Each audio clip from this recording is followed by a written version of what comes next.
अब देखो यार, ये बात तो हर किसी को मालूम है कि WWE के इस साल के रेसलमेनिया पेपर-व्यू के ऊपर रॉक ने रोमन रेंस को फेस करने से मना कर दिया है। बट गाइस, यहीं जापान की दूसरी सबसे बड़ी रेसलिंग कंपनी नोआ के ऊपर रॉक के डेब्यू मैच को लेकर बहुत ही बड़ी अपडेट आ AEW में एडम कोल के इंजरी और रिटर्न में बड़े खतरे को लेकर एडम कोल ने उनके लेटेस्ट इंटरव्यू में बात की गई। AEW के TNT टाइटल के लगातार चेंज होने को लेकर WWE hall of famer Booker T का बड़ा बयान आ चुका है। क्रिस जेरिको के इस हफ्ते हुए क्रूज शो के ऊपर मैट कार्डोना जेरिको क्रूज पर न्यू वर्ल्ड चैंपियन बन चुके गए। तो गाइस, वहीं WWE के AEW से बेटर होने को लेकर रिक फ्लेयर का बहुत ही बड़ा स्टेटमेंट आ चुका है। तो गाइस, चलिए बिना किसी देरी के शुरू करते हैं इस वीडियो को। और गाइस, सबसे पहले बात करेंगे जेरिको क्रूज की। वेल गाइस, अगर आप लोग को नहीं मालूम है तो गाइस मैं आप लोग को बता दूं, क्रिस जेरिको पिछले 4 दिनों से लगातार उनके क्रिस जेरिको क्रूज को कर रहे गए, जहां पर जेरिको के इस क्रूज के ऊपर क्रिस जेरिको ने एक बार फिर से काफी सारे रेसलिंग मैचेस कराए गए। और गाइस, यही जेरिको के इस क्रूज के आखिरी दिन के ऊपर क्रिस जेरिको हमें पहली बार डैन हुसैन के साथ टीम अप करते हुए दिखाई दिए हैं।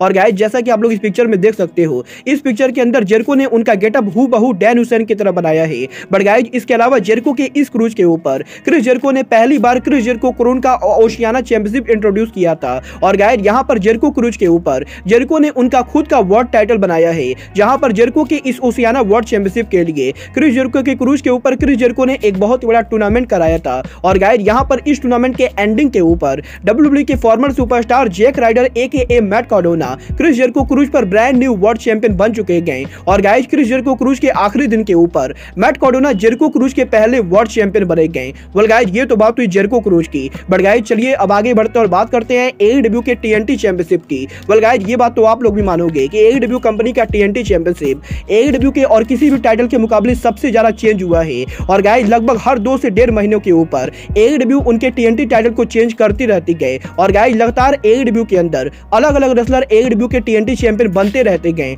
बट गाइस, यहीं अब AEW के TNT टाइटल के लगातार ऑन हैंड चेंज होने को लेकर WWE हॉल ऑफ फेमर बुली रे ने उनके लेटेस्ट इंटरव्यू के अंदर बात की गई, जहां रे का ये कहना है कि AEW कंपनी के TNT टाइटल का लगातार टेलीविजन पर चेंज होना AEW के फैंस के लिए बहुत ही बढ़िया बात है। और गाइस, जिस तरीके से AEW के अंदर AEW लगातार TNT चैंपियनशिप को लेकर बड़े बड़े मैचेस बुक कर रहे गए। और गाइस, AEW के किसी भी डायनामाइट के ऊपर शॉकिंग तरीके से AEW का TNT चैंपियनशिप चेंज हो रहा है। इसकी वजह से AEW के फैंस को काफी ज्यादा मजा आने वाला है, क्योंकि गाइस, यहाँ पर AEW के फैंस को ये बात नहीं मालूम है कि AEW का TNT चैंपियनशिप कब भी चेंज हो सकता है। और गाइस, क्योंकि TNT चैंपियनशिप का विनर काफी अनएक्सपेक्टेड होता है, तो गाइस इसीलिए AEW के हर डायनामाइट शो के ऊपर फैंस को TNT चैंपियनशिप मैच में देखने में काफी ज्यादा मजा आने वाला है। और गाइस, क्योंकि AEW के इस TNT चैंपियनशिप के लिए AEW छोटे मोटे रेसलर को कम्पीट नहीं करवा के बल्कि AEW के बड़े रेसलर को कम्पीट करवा रही गए। तो गाइस, इसीलिए AEW के इस टाइटल का लगातार चेंज होना AEW के फैन बेस के लिए काफी बढ़िया है।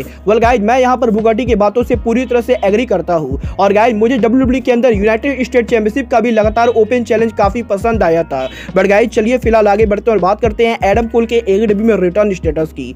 वेल गाइस, बात करें यहाँ पर एडम कोल की, तो गाइस इस हफ्ते एडम कोल के लेटेस्ट इंटरव्यू के अंदर एडम कोल ने उनके इन-रिंग रिटर्न को लेकर बात की गई, जहां पर एडम कोल का ये कहना है कि भले ही एडम कोल की कंकशन इंजरी ठीक हो गई हो, बट गाइस यहाँ पर एडम कोल अब भी इस चीज को लेकर 100% श्योर नहीं गए कि एडम कोल रिंग के अंदर कैसे कम्पीट करेंगे। क्योंकि गाइस, यहाँ पर यह चीज तो पूरी तरह से कंफर्म है कि एडम कोल AEW के अंदर 35 से 40 मिनट के लंबे मैचेस नहीं लड़ सकते गए। और गाइस, यहाँ पर एडम कोल अब भी इस चीज को लेकर बहुत ज्यादा डर रहे गए कि एडम कोल के रिटर्न मैच के अंदर एडम कोल कैसा परफॉर्म करेंगे। और गाइस, यहाँ पर एडम कोल को पर्सनली ये लगता है कि एडम कोल के रिटर्न मैच के अंदर एडम कोल 10 से 15 मिनट से लंबा मैच नहीं लड़ने वाले गए। क्योंकि गाइस, यहाँ पर अगर एडम कोल के रिटर्न मैच के अंदर ही एडम कोल ज्यादा लंबे टाइम तक रेसल करते गए, तो गाइस यहाँ पर एडम कोल को प्रॉब्लम हो सकती है। और गाइस, इसीलिए एडम कोल के इस बुरे इंजरी के बाद अब एडम कोल धीरे धीरे मैचेस को रिकवर करने वाले गए। वेल गाइस, मैं यहाँ पर एडम कोल के डिसीजन से पूरी तरह से एग्री करता हूँ। बट गाइस, चलिए फिलहाल आगे बढ़ते और बात करते हैं AEW के one of the newest signing Maria Kanellis की। वेल गाइस, बात करें यहाँ पर मरिया कैनेलिस की, तो गाइस इस हफ्ते मरिया कैनेलिस ने सोशल मीडिया के ऊपर उनके मेजर सर्जरी को अनाउंस कर दी गई, जहां पर मरिया कैनेलिस ने इस चीज को कंफर्म किया है कि मरिया कैनेलिस उनके नेक के सर्जरी को करा रहे गए। और गाइस, यहाँ पर मरिया कैनेलिस के इस नेक सर्जरी की वजह से मरिया कैनेलिस अब AEW के टेलीविजन पर अपीयर नहीं होंगी। और गाइस, क्योंकि यहाँ पर ये सर्जरी मरिया कैनेलिस के थायराइड की सर्जरी गए, तो गाइस इसीलिए मरिया कैनेलिस को रिकवर होने में भी टाइम लगने वाला है। और गाइस, इसीलिए आने वाले पॉसिबली 1.5 से 2 महीनों तक AEW के टेलीविजन पर हमें मरिया कैनेलिस देखने को नहीं मिलेंगी। वेल गाइस, मैं तो होप करता हूँ मरिया कैनेलिस जल्दी से जल्दी AEW के टेलीविजन पर रिटर्न करे। बट गाइस, चलिए अब आगे बढ़ते और बात करते करते हैं WWE के only 2 time hall of famer the nature boy Ric Flair की। अगर बात करें यहाँ पर रिक फ्लेयर की, तो गाइज इस हफ्ते रिक फ्लेयर के लेटेस्ट इंटरव्यू के अंदर रिक फ्लेयर ने एक बार फिर से WWE और AEW कंपनी को कंपेयर किया है, जहां पर इस बार रिक फ्लेयर का ये कहना है कि WWE पिछले कुछ हफ्तों के अंदर जिस तरीके से उनके शो को बुक कर रहे गए और गाइज जिस तरीके से WWE के अंदर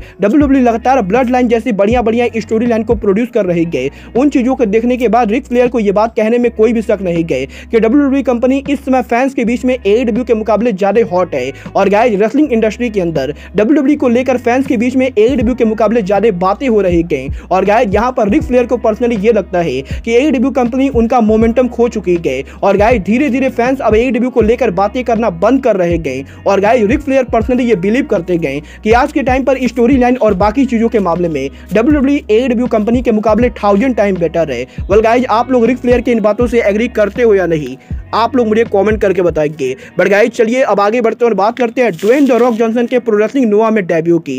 वेल गाइज यहाँ पर इस चीज को सुनकर आप लोग काफी शॉक होने वाले हो कि जापान की दूसरी सबसे बड़ी रेसलिंग कंपनी प्रो रेसलिंग नोआ ने ड्वेन द रॉक जॉनसन को अपने आने की कोशिश की गई। वेल गाइज जैसा कि आप सभी लोगों को मालूम है, WWE के इस साल के रेसलमेनिया पेपर-व्यू के ऊपर WWE ओरिजिनली रॉक और रोमन रेंस का मैच प्लान कर रही थी। बट गाइज यहाँ पर ड्वेन द रॉक जॉनसन के हॉलीवुड के बिजी शेड्यूल की वजह से उन्होंने रेसलमेनिया पर रोमन रेंस को फेस करने से मना कर दिया है। बट गाइज यही रेसलमेनिया पर रॉक और रोमन रेंस के मैच के कैंसिल होने के बाद अब जापान की दूसरी सबसे बड़ी रेसलिंग कंपनी प्रो रेसलिंग नोआ की तरफ से रॉक को एक बड़े मैच को रेसल करने के लिए ऑफर मिला है। वेल गाइज यहाँ पर आपको सुनकर ये शौक होने वाला है कि जापान की दूसरी सबसे बड़ी रेसलिंग कंपनी प्रो रेसलिंग नोआ ने उनके शो के ऊपर रॉक को लाने की कोशिश की थी। और गाइज इस हफ्ते प्रो रेसलिंग नोआ के legendary superstar Kenji Muto the great Muta ने उनके लेटेस्ट इंटरव्यू के अंदर ड्वेन द रॉक जॉनसन के नोआ में डेब्यू को लेकर बात की गई, जहां पर ग्रेट मुटा का यह कहना है कि 22 जनवरी को ग्रेट मुटा के फाइनल मैच से पहले ग्रेट मुटा रेसलिंग इंडस्ट्री के हर बड़े रेसलर को फेस करना चाहते गए। और गाइज यहां पर ग्रेट मुटा के टोक्यो डोम में रिटायरमेंट मैच के लिए एनजे प्रो रेसलिंग नोआ ओरिजिनली टेत्सुया नाइटो को न लाके बल्कि ड्वेन द रॉक जॉनसन को लाना चाहती थी। और गाइज यहां पर प्रो रेसलिंग नोआ की तरफ से द रॉक को नोआ में आने के लिए ऑफर मिला था। बट गाइज यहां पर रॉक नोआ में आने के लिए जो पैसे मांग रहे थे वो पैसे प्रो रेसलिंग नोआ अफोर्ड नहीं कर सकती थी। और गाइज यहाँ पर बजट इशू की वजह से प्रो रेसलिंग नोआ को रॉक को लाने में प्रॉब्लम हो रही गई। और गाइज क्योंकि यहाँ पर रॉक बहुत ही ज्यादा पैसे मांग रहे गए, तो गाइज इसीलिए नोआ रॉक को अपनी कंपनी पर नहीं लाने वाले गए। बट गाइज इसके बावजूद भी रॉक ने Kenji Muto the great Muta से फोन कॉल पर बात की थी। और गाइज यहाँ पर रॉक का ये कहना है कि Rock Kenji Muto the great Muta का हमेशा के लिए शुक्रिया अदा करेंगे, क्योंकि गाइज यहाँ पर केंजी मुतो द ग्रेट मुटा के एल्बो स्ट्राइक को देखकर ही द रॉक ने उनका पीपल एल्बो मूव बनाया था। और guys Kenji Muto the great Muta से ही इंस्पायर होके द रॉक ने उनका फिनिशर पीपल एल्बो बनाया है। और गाइज यहाँ पर ग्रेट मुटा ने इस चीज को कंफर्म किया है कि अगर द रॉक ने कम पैसे मांगे होते तो गाइज यहाँ पर टोक्यो डोम के अंदर फैंस को ग्रेट मुटा वर्सेस टेत्सुया नाइटो देखने को ना मिलके बल्कि Dwayne the Rock Johnson versus great Muta देखने को मिलता। और गाइज यहाँ पर इस न्यूज को सुनकर मैं अभी तक शॉक हूँ, क्योंकि गाइज यहाँ पर मुझे सच में ये बिलीव नहीं हो रहा है कि जापान की दूसरी सबसे बड़ी कंपनी नोआ के द्वारा ड्वेन द रॉक जॉनसन को कॉन्टेक्ट किया गया था। वेल गाइज आप लोग ग्रेट मुटा के अलावा ड्वेन द रॉक जॉनसन को नोआ में देखना चाहोगे या नहीं,